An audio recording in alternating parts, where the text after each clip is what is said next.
Bienvenue à chacun d'entre vous. Aujourd'hui, notre 24e dimanche du temps ordinaire, où est-ce qu'on accueille cette belle page d'évangile de Saint Marc au chapitre 8.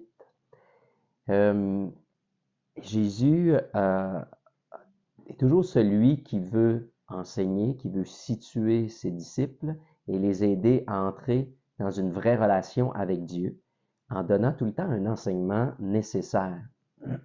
Pardon. Parce que on a toujours tendance à avoir nos références humaines, les références qui sont autour de nous, mais lui vient toujours nous aider à dire, ouais, on va garder l'humanité, mais on va créer, puis on va garder cette ouverture à un message beaucoup plus grand, quelque chose qui vous dépasse, le message de Dieu. Et aujourd'hui, on va le découvrir lorsqu'il pose la question à ses disciples. Ça fait quelque temps qu'il est avec eux, ça fait quelque temps qu'il enseigne. Et puis là, il pose la question un peu pour savoir en profondeur qu'est-ce que les gens disent de lui. Au dire des gens, qui suis-je? Alors là, on se met à dire, ben ah oui, un peu comme, ah oui, j'ai entendu parler, il y a un tel qui disait telle chose de toi. Alors ils font un peu la même chose en disant, ben il y en a un qui, j'ai entendu dire qu'il disait que tu étais Jean-Baptiste. En quelque sorte, il est en train de parler d'une réincarnation, on est en train de parler de quelqu'un ou quelqu'un qui a été décapité puis qui revient à la vie. C'est un peu étonnant comme manière de faire. Après ça, dit Élie. On fait référence au prophète Élie, qui lui, dans son histoire, est parti sur un char de feu et qu'on prédisait son retour un peu de la même manière, d'une manière un peu extraordinaire. Et on dit aussi pour d'autres un des prophètes. Alors on ne sait pas trop qui, là, mais ça doit être un des prophètes qui revient, qui redescend directement du ciel parce que ton message est particulier, ton message qui bouleverse, c'est pas un message normal comme nos rabbins qui nous enseignent. C'est quelque chose qui va au-delà de ça. Puis à certains moments, on lui dit même à Jésus, un message avec autorité, c'est spécial ce que tu nous enseignes. Alors il prend ce que les gens disent. Et là, on part du côté un peu du miracle, un peu de quelque chose d'un peu de l'extraordinaire. Jean-Baptiste qui reviendrait à la vie, des prophètes qui descendent du ciel. Il dit, bon, mais j'ai entendu ce que les gens disent, mais ce qui m'importe, c'est vous autres. Vous autres, qu'est-ce que vous dites de moi?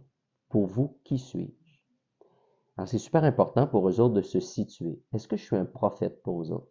Est-ce que je sors de l'imaginaire? Est-ce que je sors d'un endroit un peu étrange où j'arrive directement de Dieu? Où je suis Dieu? Et Pierre fait sa profession de foi. Tu es le Christ, hein, celui qui est le oint, le marqué, qui est vraiment le Fils de Dieu. Alors, parfois, ça mélange les gens. On doit tellement le répéter souvent. Le mot Fils de Dieu vient pas dire qu'il n'est pas Dieu et que ce serait juste le Père qui le serait. Non, non, Fils de même nature. Il est donc Dieu aussi, mais Dieu qui s'incarne. Jésus commence par ce point d'orgue-là, qu'on pourrait dire, parce qu'il y a un enseignement qui s'en vient. On commence par situer les gens.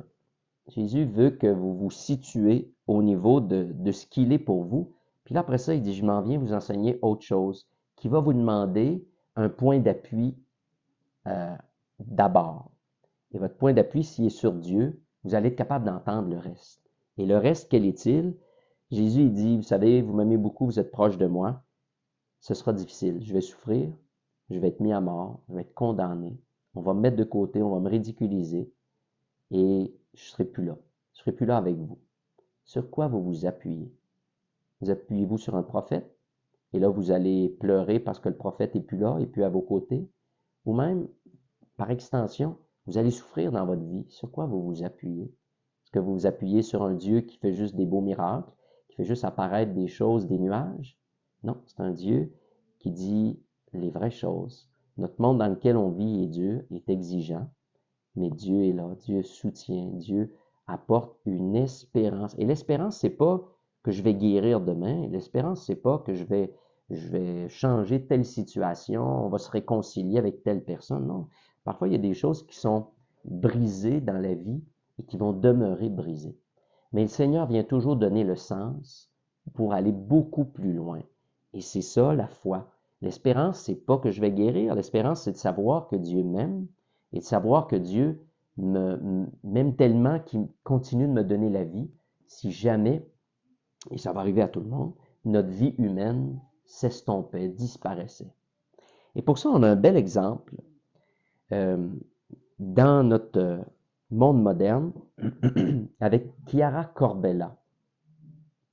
Chiara Corbella, d'abord avec le nom, on voit tout de suite que c'est une femme italienne, une femme très proche de Dieu, une femme qui est ancrée toute sa vie de foi dans un premier temps. Et après, elle a répondu à cette belle vocation du mariage.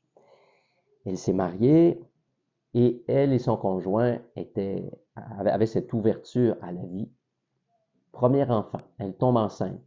Les médecins font leurs analyses et on lui dit, ton enfant va naître avec de lourds handicaps. On vous propose, peut-être que ce serait une bonne chose pour vous, d'aller vers l'avortement. Alors, elle prie avec son mari, puis pour eux, la vie est fondamentale, la beauté de la vie, qu'il soit abîmée ou en pleine santé. La vie, elle est essentielle, elle est un don de Dieu. Alors, ils disent que non, on ne va pas vers l'avortement, on va accueillir l'enfant qui va se présenter, qui est un don de Dieu, qui va nous apprendre et nous dépasser sur plein de points. Malheureusement, l'enfant décède quelques mois après. Elle tombe enceinte de nouveau, un deuxième enfant, la même chose, problème majeur physique. Est-ce que vous voudrez aller vers l'avortement? Non, on va continuer, on va mener à terme et on va aimer cet enfant, même s'il est handicapé. Elle nous pose en même temps certaines questions. Hein. Notre société peut encourager avec une certaine noblesse en disant, ben c'est bien, on devrait aller vers l'avortement parce que l'enfant va être handicapé. C'est triste pour lui. Il n'aura pas la chance de courir, il n'aura pas la chance d'évoluer comme moi j'évolue. Mais est-ce qu'on devrait aller voir une personne qui est handicapée puis dire, ta mère aurait dû t'avorter? Alors si on a un malaise à ce moment-là, ben on devrait avoir le même malaise pour ne pas porter la vie à terme. Alors Dieu est celui qui, non pas nous amène vers une vie magique, mais il dit, il y a des souffrances dans ce monde. Mais je serai toujours là pour vous soutenir si vous apposez sur les fondations, votre vie sur les fondations les plus solides, qui est Dieu. Et là, ça continue. Elle a une troisième grossesse.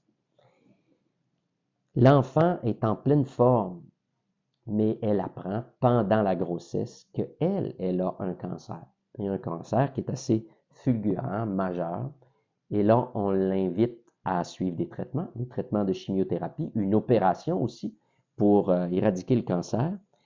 Et là encore, là, dans la prière avec son mari, ils en arrivent à choisir que non. Parce qu'on leur dit, l'enfant, à ce moment-là, va mourir de lui-même à cause des traitements de chimiothérapie. Elle choisit donc, en bout de ligne, avec son époux, de ne pas faire de chimiothérapie ni d'opération, de la retarder, de donner vie à l'enfant et ensuite de prendre les traitements de chimiothérapie. Leur fils naît, Francesco, en mai 2011. L'enfant est en pleine santé. La maman vit des moments difficiles au niveau de sa propre santé, mais elle se met à suivre des traitements, mais finalement, elle ne réussira pas à passer au travers. Donc, une année après la naissance de leur enfant, en 2012, Chiara décède. Mais ils ont toujours témoigné de l'importance de la vie humaine.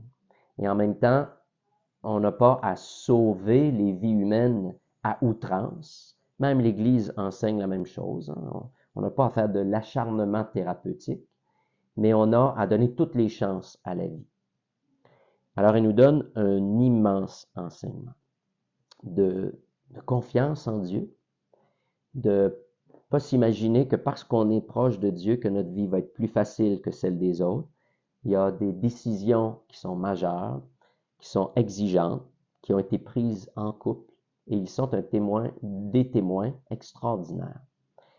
Chiara, on a fait avancer je dirais, sa cause de béatification et elle va bon train. Alors d'ici quelques années, elle sera un modèle. On peut déjà la prier, lui demander de nous donner l'aide, d'avoir nous aussi, de développer ce réflexe, de se tourner vers Dieu, puis d'avoir plus confiance. Mais souvent, on perd confiance quand on est dans la souffrance. La souffrance n'est pas un objectif, mais l'amour en est un. Alors, on a à focuser justement sur l'amour de donner sa vie, de donner la vie. Il y a mille et une façons de donner sa vie. C'est pas simplement en sauvant quelqu'un d'un acte héroïque, d'un accident ou d'une noyade. À tous les jours, donner notre vie généreusement pour annoncer le Christ. Alors, c'est ce qu'il nous demande. Si quelqu'un veut marcher à ma suite, qu'il renonce à lui-même, qu'il prenne sa croix et qu'il me suive. L'enseignement est exigeant, mais la grâce, elle est abondante. Alors, bonne semaine à vous.